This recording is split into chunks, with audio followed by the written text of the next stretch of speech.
Hi everyone, welcome to Bay Area Focus. I'm your host Kenny Choi, in for Michelle Griego this week. We have a wonderful show lined up, including some summer jazz, how to deal with pain in a different way, and kids taking over the stage in San Francisco. But our first guest here this morning is Joel de la Fuente. He stars in a new role in a play called Hold These Truths. Joel, thanks for joining us this morning. Good morning. Really happy to be here. So tell us a little bit more about this play. It deals with Japanese Americans dealing with internment camps and the struggle for one man and equal rights. Yes, the play follows the life of a Japanese-American Quaker named Gordon Hirabayashi, who was one of 3 Americans who refused the internment during World War II.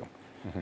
And tell me a little bit more about his life and especially his struggle to actually make his case all the way to the Supreme Court. Well, he was such an unusual man. You know, his parents were part of a progressive religious movement that was akin to the Quaker religion here in America. So Gordon grew up identifying with the Quakers, became a Quaker in college, and he was just a man of great principle. He never really thought of himself as an activist. He just thought that the internment was wrong based on his principles and his passion for the Constitution. And so he simply refused, thinking at the time that he was the only person to do so. And his simple, quiet beliefs led him on a really long and unexpected journey all the way to the Supreme Court. Joe, we have a scene from the play. Let's take a look at it and then talk about it afterwards. Great. May 13th, 1942. Over and above any man-made law is the natural law of life, the right of human individuals to life and to creatively express themselves. No man was born with the right to limit that law. If I were to cooperate and register under these circumstances, I would be giving helpless consent to the denial of practically all of the things which give me incentive to live. I consider it my duty to maintain the democratic standards for which this nation lives.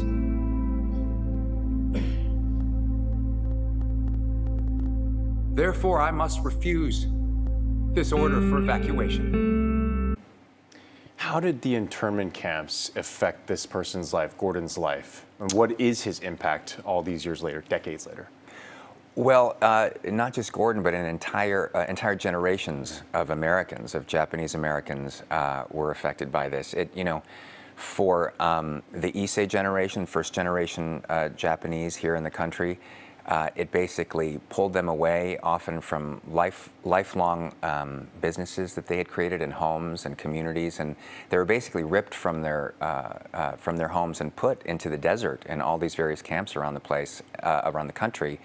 And that has had a lasting effect on many generations. The Nisei, who were the children, were interned as well. And then the Sansei, the generation after that, have often had to come to terms with this and were instrumental in trying to find some kind of reparation for their parents and for Japanese Americans. And it's timely right now because it's last June, 75th anniversary of the landmark Supreme Court case involving Gordon. Yes. Also, recently in the news, with all this activity at the borders and separating of families, and a lot of the rhetoric has been about camps. You're hearing the same language from this administration. Basically using the Japanese internment not as a cautionary tale or as an anathema, but really as a way to sort of implement things in their current policy. So it's very alarming, and it's important to sort of tell a story that, we often think of something as happening in the past. This is a story about a man that really happened that really resonates today, and I think that's the most important reason to do the play now. Right, we saw that scene from the play. You're all alone with that monologue. How difficult is it when you have a one-man play, essentially?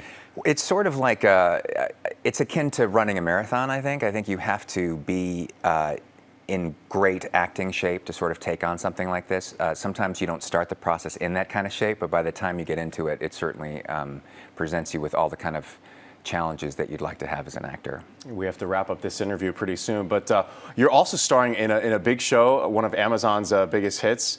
Tell us a little bit about that. Well, I'm on a show called The Man in the High Castle.